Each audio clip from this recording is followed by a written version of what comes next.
Ang mga Diyos-Diyosan nila ay hindi maaasahan.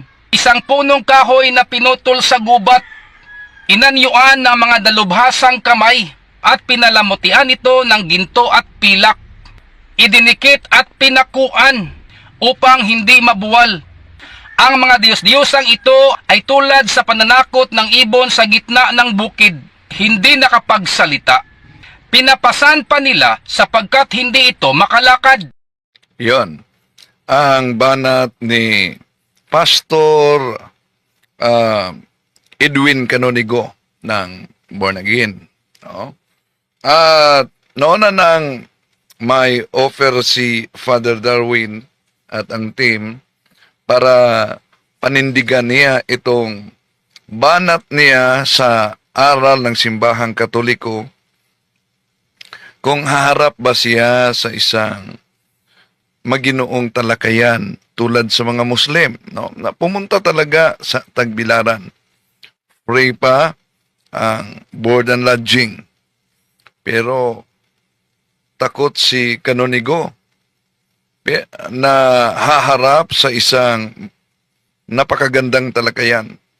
Gusto kong ipaabot ni Canonigo dito kung okay ba sa kanya, ulitin ko, okay ba sa kanya na magkaharapan para patunayan niya na ang lahat ng mga imahe, lalo na sa mga santo, ay Diyos-Diyosan. Tatalakayin natin ito mga kapatid, samahan niyo ako.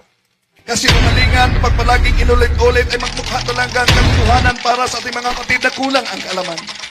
Ang pagkadaya ay maranasan sa iba't ibang paraan. Pero napakasakit pag madaya tayo sa pananampalataya. Dahil nanganib pati ang ating kaluluwa. Viva Cristo Rey!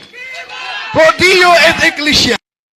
Kumusta sa lahat nating mga kapatid na sumusubaybay sa ating live streaming? Welcome po. At muli ating sasagutin itong si Mr. Canonigo.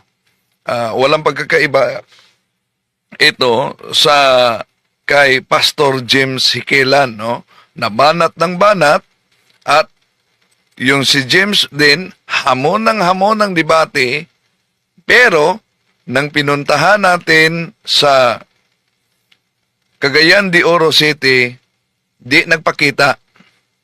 Oh, takot na kahit sa kaniyang anino. Pero paulit-ulit naghahamon daw kahit saan, kahit anong oras. At nanawagan tayo ni Pastor James kung talagang totoo siya na mangangaral at hindi nagsisinungaling, dapat patunayan niya yung hamon niya, di po ba? No? Lalo din si Pastor Canonigo, kung paulit-ulit itong kaniyang banat sa pananampalatayang Katoliko, mas mabuti siguro na tanggapin din niya ang isang napakagandang talakayan na gawin natin sa Tagbilaran City. Sangayon ba kayo? Pwede kayo mag-comment yan. Kumusta sa lahat natin mga taga-subaybay? Welcome po. Pero nagtaka tayo mga kapatid. Banat ng banat ito sila si Canonigo, pastor ng Born Again. Pero takot sa harapan dahil alam nilang mabutata sila at baka maiwanan ng mga miyembro. Pero ayaw nila ng mga sagradong imahe dahil ang kanilang doktrina sola scriptura, Bible alone.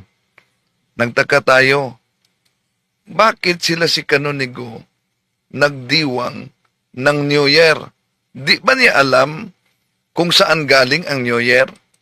Have a blessed New Year everyone, especially sa aking mga loved ones at mga kapatid at saka sa aking mga in-laws at sa lahat ng aking mga minamahal na mga miyembro sa Jelka family. So kung di mabasa sa Biblia, di paniniwalaan, di balik natin kay Mr. Canonigo, saan mabasa sa Biblia na magdiwang ng New Year? Ha? At banat ng banat sa mga imahe dahil para sa kanya, Diyos-Diyosan, silipin muna natin, saan galing ba yung New Year kung saan si Pastor Canonigo ay nagdiwang pala? Ito ang mabasa natin sa The World Book Encyclopedia Volume 13, page 1960. The New Year's Day, earliest customs, Eve, the earliest of the ancient nations, had customs that celebrated New Year's Day. In ancient Rome, the first day of the year was given over honoring Janus, the god of gate, and door, and beginnings and endings. The month of January was named after this god. Alam kaya ito ni Canonigo? Nabanat sa mga sagradong imahe ng simbahang Katoliko na Diyos-Diyusan daw, pagkatapos, abay, naki-New Year pala. Have a blessed New Year everyone, especially sa aking mga loved ones. At di daw paniwalaan sa yung mga aral na di mabasa sa Biblia. O sige, kung yon ang kanilang argumento nang sinabi niyang, Have a blessed New Year everyone, sige nga, Canonigo, saan mabasa sa Biblia ang have a blessed New Year? Kung di niyo paniwalaan, andi mabasa sa Biblia. Naku acknowledge muna natin ang mga pumasok ngayon, mga kapatid. Welcome po. Sila si Prissy. Okay. Ilagay ninyo ang address nyo para ma-shout out natin kung saan kayo, ha? Noel Intira. Kapag ganyan, hindi na sana pinapansin kahit kailan. Wala namang naniniwala sa kanila. Mali. Siguro ikaw, di mo pansinin at walang naniniwala. Pero tingnan mo, nakatangay sila ng mga inosente ding miyembro. Ibig sabihin, may mga naniniwala pa rin. Kaya nga, malinaw ang sinabi sa canon law natin, Canon 229, lay people have the duty and the right to acquire the knowledge of Christian teachings so that they may be able to live according to this teaching, to proclaim it, and if necessary, to defend it.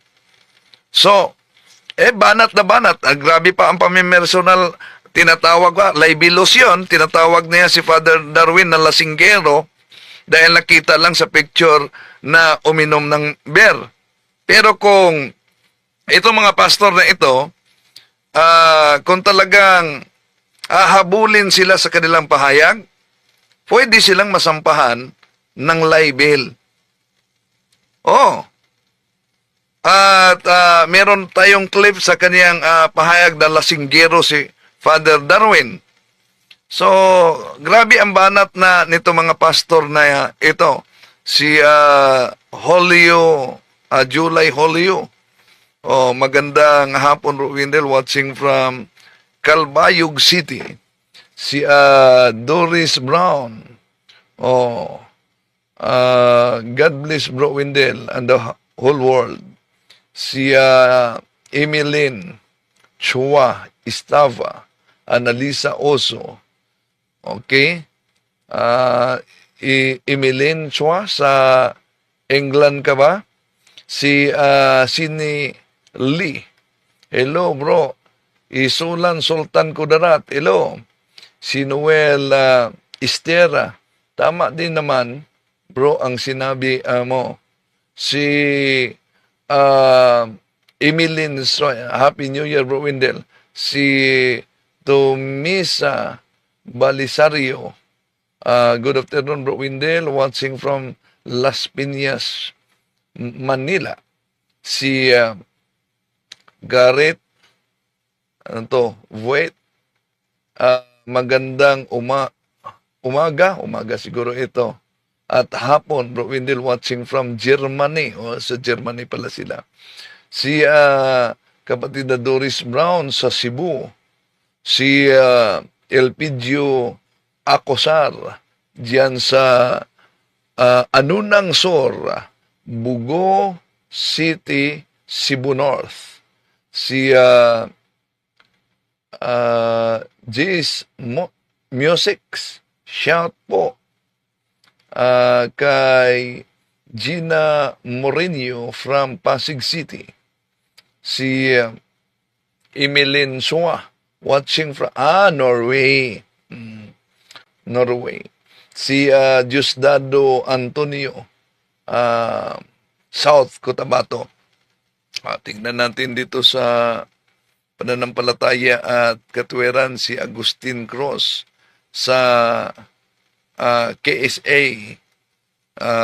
Nining Ayala, Mary Jean Palomera dyan sa Saudi Arabia.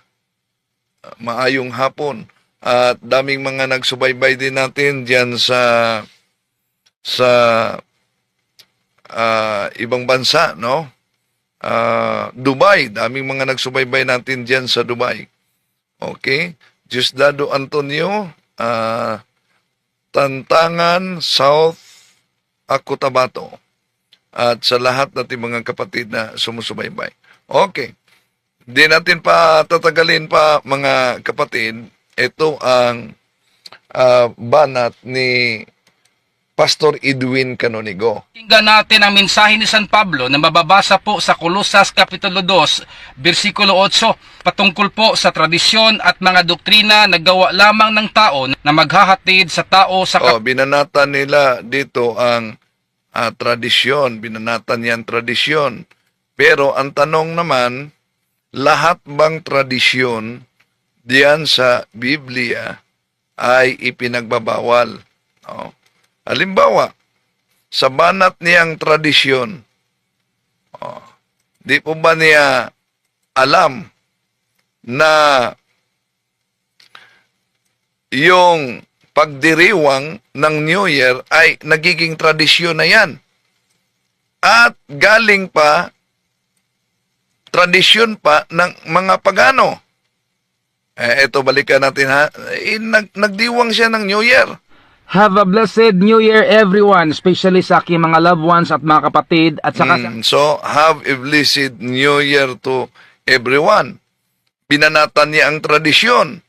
Pero ano ang sabi sa Word Book Encyclopedia, Volume 16, page 1960, etong mabasa natin, New Year's Day, early customs, o customs, pastor, ibig sabihin, tradisyon yan. Ito ang sinabi sa kasaysayan.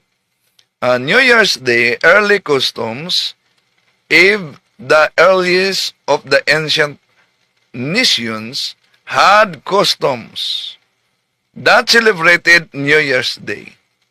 In ancient Rome, the first day of the year was given over honoring Janus, the god of gate, and door, and beginnings and endings. The month of January was named after this god.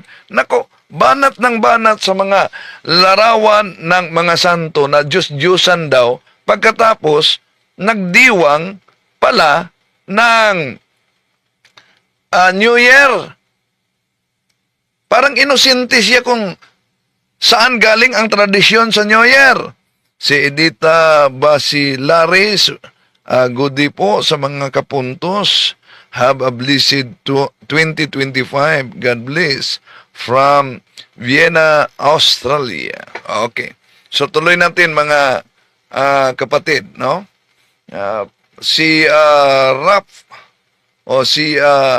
Rachel Mabali dyan sa Dubai. Hello, kumusta? Miss ko ng Dubai, miss ko na yung St. Mary Church dyan. No? Napakarami palang nagsimba sa, lalo na Christmas, no? Diyan. Asita Ikat diyan sa Leyte. Oh. Si iiyak na naman ang sulpot bukas. Pista sa Black Nazarene bukas. Happy Fiesta Poong Nazareno. Viva! Okay. Oo nga. So, Jocelyn Jamero, mayong hapon bro Windel. Okay. Tuloy natin itong si Pastor Edwin Canonigo. So kaya nga, may offer tayo ni Pastor Canonigo. Iwan ko kung hindi ba ito katulad talaga ni Pastor James Sikila na banat ng banat, nagkunwari pang haharap ng dimati, ngunit nang pinuntahan natin, ang layo ng Osamis going to Cagayan, pagpunta natin doon, tinext pa, di nagpakita. Pagkatapos po ulit-ulit, kahit kailan, kahit saan. Naku, mahiya ka naman, pastor. Nagpakilala ka pang pastor. Patunayan mo. Sige, nakapunta na ako dyan. Hindi ka nagpakita. Ikaw na naman. Puntahan mo ako. Tuwing linggo. Para yung paulit-ulit mong hamon na talakayan ay mangyari talaga. Dahil kung sa social media ka lang na paulit-ulit na maghahamon, walang pagkakaiba yan sa parang asong nagtatahol sa isang malaking buwan. No? Ganon. Tuloy natin si Canonigo. Pahamakan. Ito po ay mababasa mga kaibigan sa Kolosas Kapitulo 2, versikulo 8. So ano ang mabasa sa Kolosas 2:8? Pag may mabasa diyan, ito ba'y tumutukoy na sa tinatawag na apostolic tradisyon? Dahil ba may tradisyon sa mga tao? Ano yung mga tradisyon sa mga tao na ipinagbabawal? Isa na yan, yung mga pamanhiin. Mga pamanhiin na mga superstitious beliefs, yon ang mariing ipinagbabawal. Pero ang tanong, sa apostolic tradisyon, wala bang tradisyon ang mga apostolis, lalo na kung babasahin natin ang 2 Tesalonica Kapitulo 2, versikulo 15? Wala ba silang apostolic tradisyon na dapat tanggapin? Pero kung bawal talaga, dahil nasa Colossians chapter 2, verse 8, ang tradisyon, ay ibalik natin sa kanya. Bakit nakidiwang ka ng New Year? Tradisyon yan. At nakabatay din yan sa kalendaryo. Di mo ba? Okay. So may kinopya siya na di niya alam. Tuloy natin. Ito po ang nakasulat. Mag-ingat kayo upang hindi kayo mabihag ninuman sa pamamagitan ng walang kabuluhang karunungan at pandaraya ayon sa tradisyon ng mga tao. Yan. Basta nakabasa lang ng tradisyon dito si Canonigo, lahat ng tradisyon ipinagbabawal na para sa kanya. Kaya nga, kung lahat na tradisyon ipinagbabawal, daya kailangan mag-ingat para di ka mabihag. Ang tanong, bakit nakitradisyon ka sa New Year? Have a blessed New Year, everyone, especially... Have a blessed New Year, everyone. Bakit? Di mo ba sabi, dapat ang ating paniniwalaan yung nakasulat sa Biblia. Bakit yung have a blessed New Year? Nasa Biblia ba yun? Di mo ba alam na sumusunod ka na ng tradisyon? Pero, tama naman na sa Colossus Kapitulo 2:8, may tradisyon sa mga tao na ipinagbabawal. At isa na yan yung pamanhiin, superstitious beliefs. Ngunit may tinatawag na apostolic tradisyon na dapat natin tanggapin. Di lang ang Biblia, kundi ang tradisyon. Nasa Thessalonians chapter 2 verse 15 yan. Imposible naman kung di nila yan nabasa. Tuloy natin. At mga alituntunin sa mundong ito. At ang mga ito ay hindi... At mga alituntunin sa mundong ito. Di po ba may alituntunin sa New Year? Na New Year ka? Have a blessed New Year, everyone, especially sa aking mga loved ones at mga kapatid at saka sa aking mga in-laws at sa lahat ng aking mga minamahal na mga miyembro sa Jelka family. Sana, So, ang tanong, saan mo kinuha yan? Kung ang argumento niyo tama na dapat sa Biblia lang. Saan ka ba nanguha niyan, Pastor Canonigo? Kaya nga, di tayo magtaka kung bakit ayaw ni Pastor Canonigo na kakasa sa isang harapan. Nauna nang may offer si Father Darwin para kay Canonigo dahil matapos binanatan niya si Father Darwin, lasinggero daw. At si Father Darwin ay nadaya ng demonyo, sabi pa nitong nagpakilalang pastor na ito, kaya may offer. Ngunit hindi kumaksa talaga. No? Natatakot sila na makipagharapan. Dahil alam natin na tulad sa Iglesia ni Cristo, tingnan nyo, yung nangyaring harapan, ang dami ng mga miyembro ng Iglesia ni Cristong, ang iba bumalik sa simbahang Katoliko, ang iba ay dating mga handog talaga at meron pang isang abogado na Iglesia ni Cristo na nagpa-interview ni Father Darwin at yumakap sa simbahang Katoliko. Yun ang kinatatakutan nila sa harapan na debate. Kung malala ninyo, yung si Ustaz Bashir sa Kaging, matagal na yung paulit-ulit niya na hamon sa akin na magharapan daw kami ng debate matapos yung debate namin ni Ustaz Ahmad Barcelon dito sa Osamis. Pero ang dito sa Osamis kasi na Muslim community, ayaw na talaga nila na may debate pang maganap matapos yung debate ni Ustaz Ahmad Barcelon. Di na tatanggap ang mga Muslim dito sa Osamis. So kaya nga, nangyari yung debate mga kapatid doon sa Tagbilaran City. Di ba? Napakaganda ang debate. So, eto din. Dahil, halimbawa, kung gagamitin ni Canonigo sa kanyang tindig na bawal ang tradisyon na mabasa sa Colossians chapter 2 verse 1 dahil may mabasa after the tradition of men. After the ito. So, kung i-cross-examine siya nito, delikado talaga. Dahil, bakit? Ang tanong, dito, na dapat paghandaan niya, lahat bang tradisyon batay sa Biblia dahil sola eskriptura sila ay ipinagbabawal ng Diyos? Lahat ba? Di ba sabihin na, lahat talaga. Sige, lahat ay ipinagbabawal ng Diyos.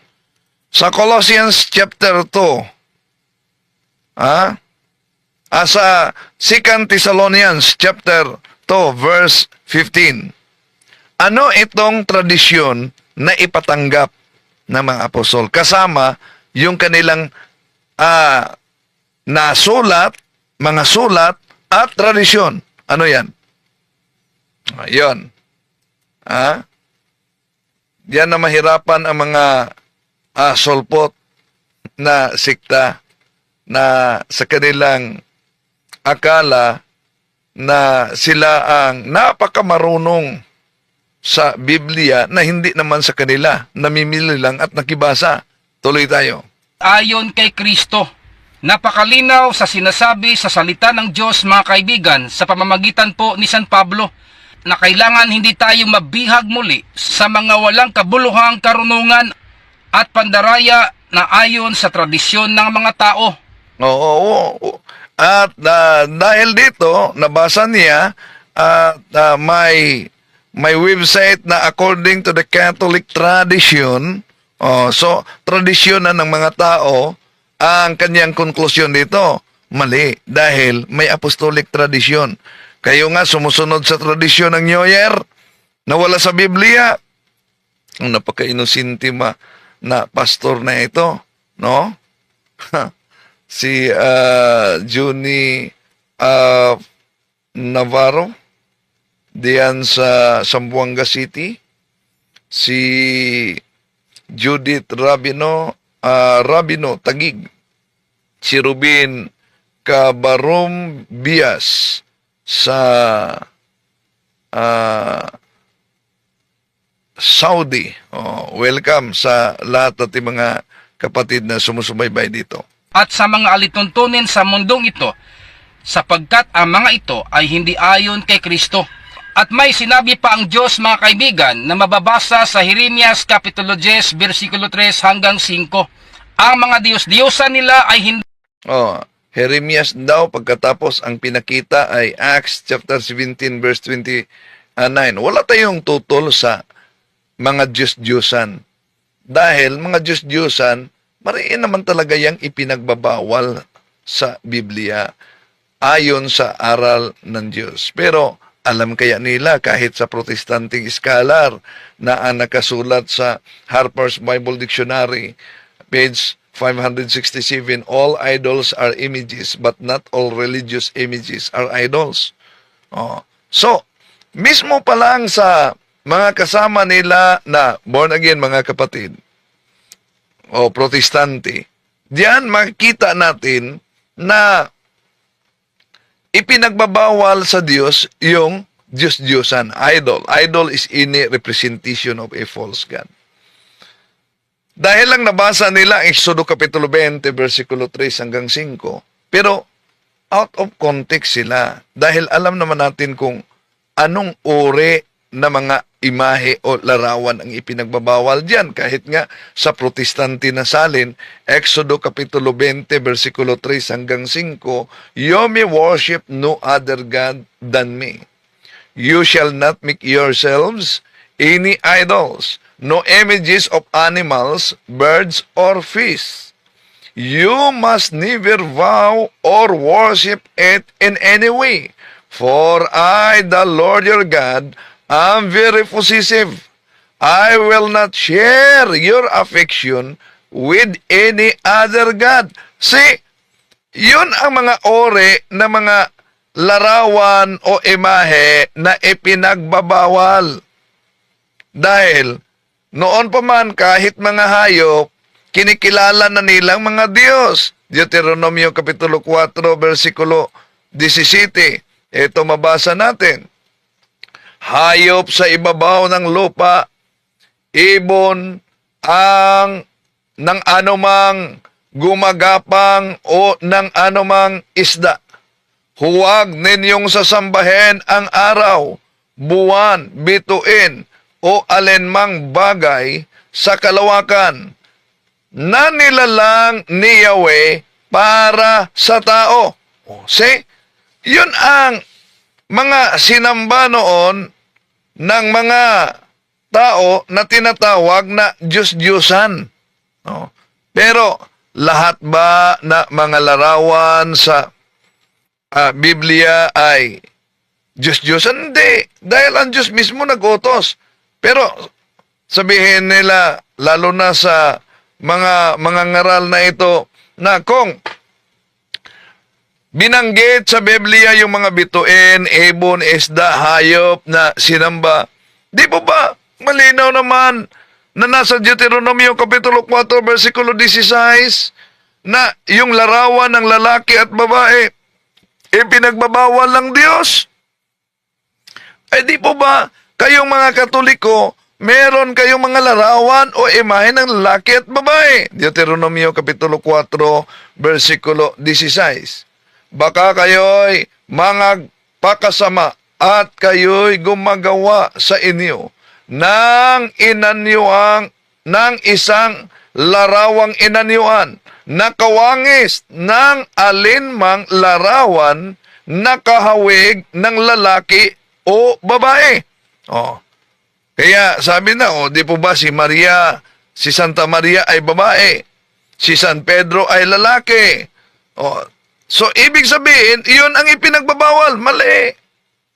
Dahil pinangalanan sa Biblia, sino yung babae at lalaki na mga Diyos-Diyosan, kung tingnan natin ang unang mga hari, Kapitulo 11, versikulo 32, 35. Ginawa ko ito sapagkat tinalikuran niya ako at ng lingkod kay Astarte ang Diyos ng mga Sidonio, kay Kamos ang Diyos ng Edom, at kay Molek ang Diyos ng mga Amomita. Hindi siya namuhay ng ayon sa kalooban ko.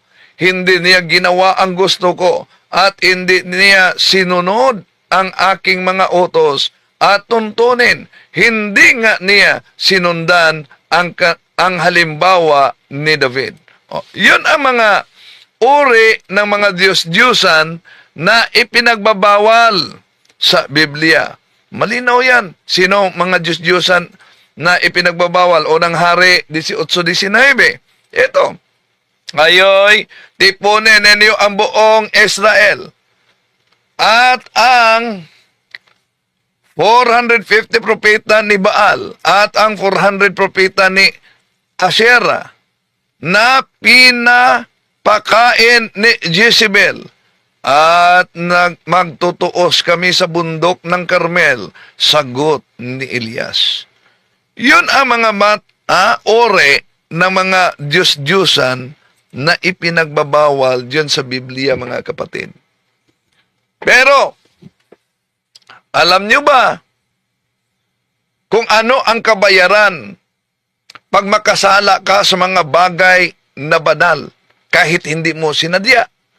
Ito pa kaya mga pastor na sinasadya talaga yung pagsunog at pagwasak sa mga imahe? Leviticus Kapitulo 15, 5, versikulo 15.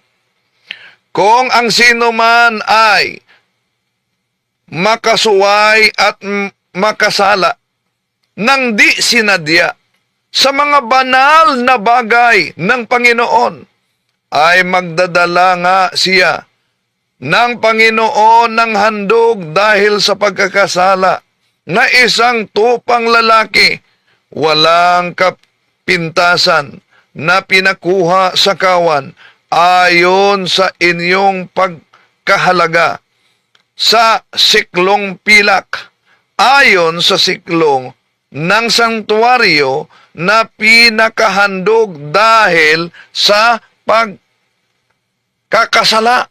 O may kabayaran pala kahit hindi sinadya na nagkasala ka sa mga bagay na banal. O yun, tira ng tira sila dahil ang akala nila may mabasa lang na ipinagbabawal ang mga imahe, lahat na ng mga imahe bawal para sa kanila.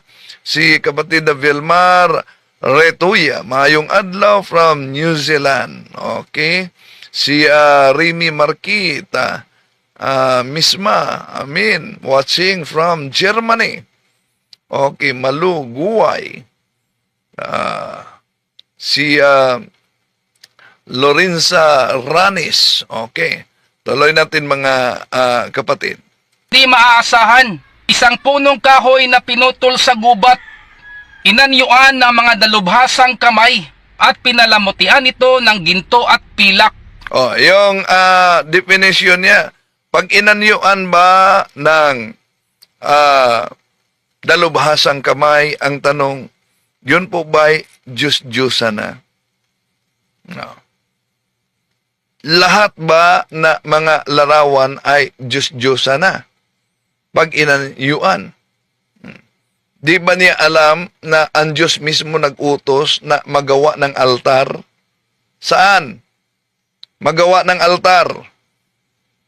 At magawa ng monumento ng Panginoon. Saan mabasa? Sa tinatawag na Bible ng Protestante, New Translation Living, Isaiah chapter 19, verse 19.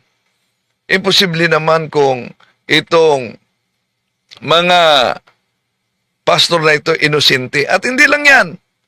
Ito pa sabi niya, Idinikit at pinakuan upang hindi mabuwal. Ang mga Diyos-Diyosang ito ay tulad sa pananakot ng ibon sa gitna ng bukid, hindi nakapagsalita. Pinapasan pa nila. so totoo naman na yung mga larawan ng mga Diyos-Diyosan hindi makapagsalita. Pero tanong, lahat ba ng mga larawan ng Lahat ba ng mga larawan na nasa Biblia dahil di makapagsalita, Diyos-Diyosan na?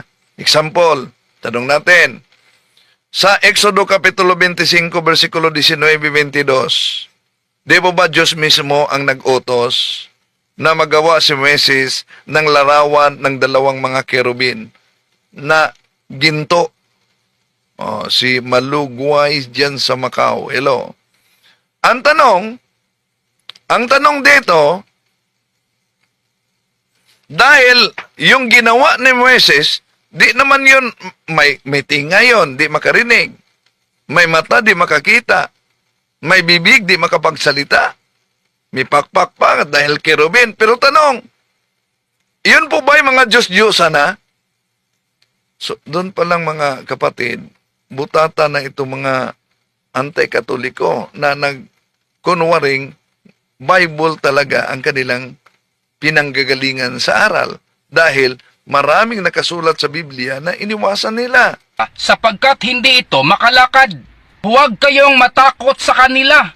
So, hindi makalakad ang Diyos-Diyosan. Wala naman tayong totoo diyan. Pero lahat ba na mga larawan o imahe na dahil sila'y larawan, diyan sa Biblia, hindi makalakad, Diyos nga, nagpagawa ng tansong ahas, diyan sa Numeros chapter 21 verse 8, di yun makagapang. Pero ang tanong, bakit kailangan mag-utos ang Diyos kay Moises na gagawa ng imahe, ng larawan, upang ipadaloy niya ang kanyang kapangyarihan halimbawa sa tansong ahas? Bakit kailangan mag-utos ang Diyos kay Moises sa Exodo Kapitulo 25, 19-20 na magawa ng dalawang larawan ng kerubin? Bakit? Kung lahat ng mga larawan ay pinagbabawal. Di lang yan. Ito po ang sabi ng Diyos, huwag kayong matakot sa kanila, sapagkat hindi sila makagagawa ng masama at wala ring magagawang mabuti. Tama naman sa mga Diyos-Diyosan. No? Pero sa mga larawan ng mga santo, may mabuting pakinabang ang larawan ng mga santo. Bakit may mabuting pakinabang? Una, ang larawan ng mga santo ay nagpaalala ito, mga kapatid, no? Nagpaalala ito sa mga bayani ng ating pananampalataya. Diyos mismo ang nagsabi sa Isaiah 56:5. Ito mabasa natin. Then I will set up a monument in the area of my temple. Ano daw? I will set up a monument in the area of my temple. Ano ang kabuluhan ng monument? Batay, monumento Batay sa Biblia. Ito ang mabasa natin sa Joshua chapter 4 verse 6. We will use them to build a monument so that in the future, when your children ask, what is this monument for?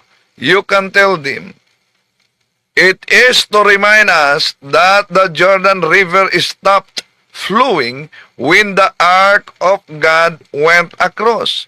The monument will be a permanent reminder to the people of Israel of this amazing miracle. O ang monumento, meron palang kabuluhan sa amazing miracle na nagpaalala.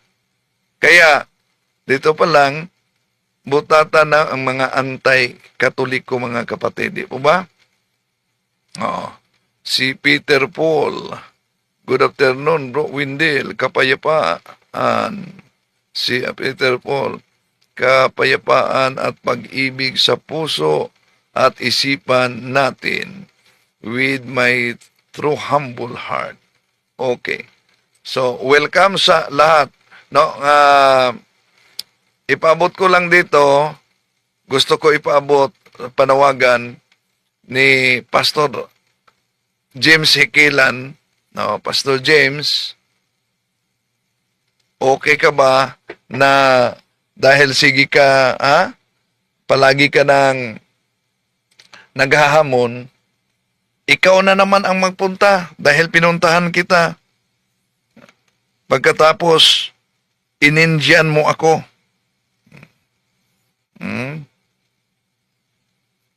Sandali, nakalive pala si Father Darwin din ngayon, ha?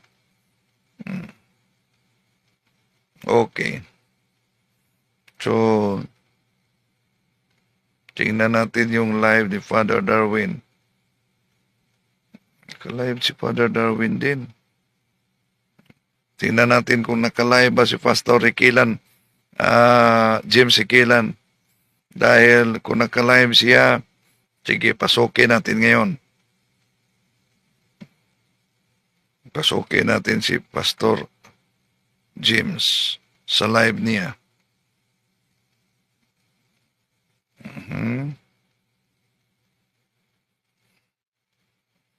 Wala pala. Wala pala. Hindi pala naka-live si Kilan ngayon, So, sabi niya dito, kulto Romano-Katoliko. Pero sabi to si Kilan, no? Hamon ng hamon, pinuntahan, di nagpakita, natatakot. So, sandali, may live pala si Father Darwin. Subukan natin puntahan yung live ni Father Darwin, be. Okay. Sandali lang, ha.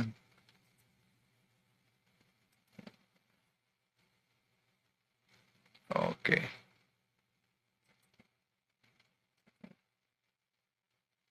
Okay. Tingnan natin ngayon kung makapasok tayo sa live ni Father Darwin.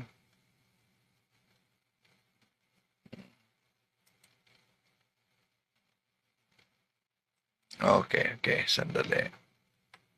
Puntahan natin yung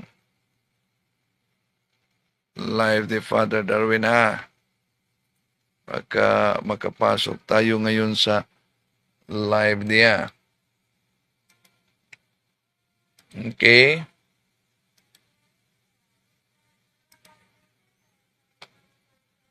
Nag-live si Father Darwin. Sandali. Pero parang walang audio dito, Walang audio, no? Di makuha ang audio niya. Indeed na pala. Natapos ng live niya. Okay. Papasok sana ako. Natapos na.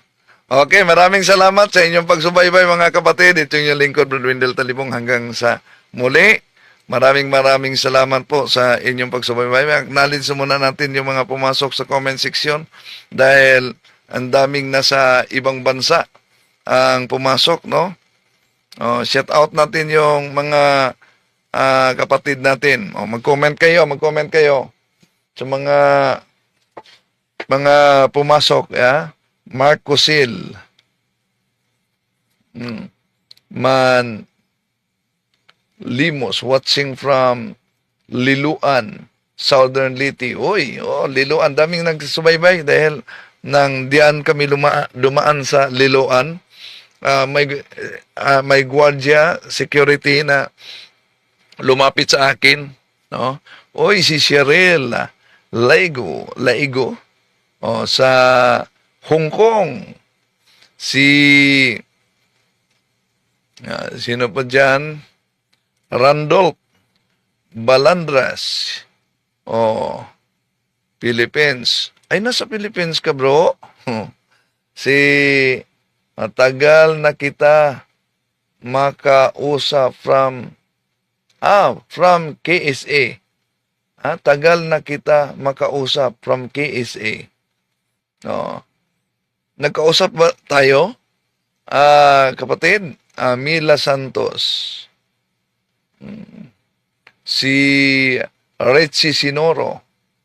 Sa mga kapatid nating nagsubaybay ngayon. So welcome. No? At hope na makarating sa kanilang Pastor Canonigo. Gawin nating final, Pastor Canonigo. Ha? Rinaldo Ramos Sr. Ang sabi ni Cesar Miano, si Santa Maria ay starfish dahil tinawag natin siya na bituin sa dagat. Ito si Cesar Miano, napaka-joker. Naging kaharap ko yan sa Station DXDD noon. Palagi yang nag-attend sa Station DXDD sa aming religious program. Bulag kasi yan si Cesar Miano. Naalala ko na may mabasa kasi diyan sa Bible na tungaw pwedeng ipakaon, no? Kaya yung isang pastor nagkuha talaga ng tungaw at niluto niya apan-apan. Sabi mo, Pastor Miano, kakain ka ng tungaw, apan-apan. Sabi ni, basta meron. Naghanda yung pastor ng Church of Christ. Ito, may hinanda ako. Nakalusot pa rin si Miano. Paano ko malaman na tungaw talaga yan at apan-apan? Hindi ako makakita. Kailangan may mag-confirm na kasama ko sa badista. Wala siyang kasamang sa badista. Nakalusot pa rin, no? Si Miano. Pero yung argumento niyang buslot, sabi niya, kung talagang malinis na ang baboy, bakit? Kung magluto kayo, kailangan ninyong hugasan pa. Di po ba malinis na? Di po ba kakain sila ng manok, kakain sila ng baka? Di ba nila hugasan din bago nila lutuin? Napaka inosente talaga ni Miano, ano? Si Robin Cabarubias, no? Si Patricia Martinez sa Cebu, Richie Sinoro, Kapistahan ng Puong Jesus Nazareno, Peter Pool. Tanong ko lang bro Wendell, kailan ang debate niyo ni Dinmar Santiago? Wala pang confirmation si Dinmar kung kailan. Harapan na debate. Rose Oranio sa Taiwan, Rinaldo Ramos Jr. ang magkasabay bukas ang translisyon ng Nazareno at opening salvo ng sinulog ni Senyor Santo Niño. Magbugal-bugal na sad ang ubang tinuhuan.